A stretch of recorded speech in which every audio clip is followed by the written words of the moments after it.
আরেকজন হচ্ছে কুমুদ। কুমুদ কুমুদ নাই, পালাতক।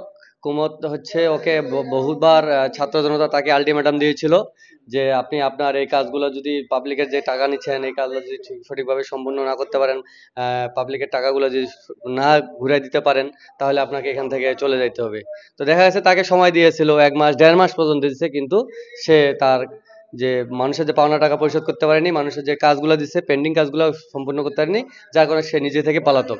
এখন শোনা যাচ্ছে যে সে পলাতক হওয়ার পর থেকে শোনা যাচ্ছে এ টাকা পায়, এ 5,000, এ 10,000, এ 15,000। সে মাতৃভাতার জন্য টাকা নিছে, কারো জন্ম নিবন্ধন করে, কারো অডিশন সার্টিফিকেট দেওয়ার জন্য সে টাকাগুলো নিছে। হ্যাঁ, যার কারণে সেগুলা না দিতে পারে, সে নিজে থেকে পলাতক। এখন দেখা যাচ্ছে যে সে বহু টাকা নিছে, এমন কোনো ব্যক্তি নেই যাদের কাছে টাকা নেয়নি, সে নিজে থেকে পালাতক। এখন আমি আপনাদের মাধ্যমে জানাতে চাচ্ছি যে যে কাজটা কুমুদ করতো সেই জায়গাটা এখন মানে ওই জায়গাটা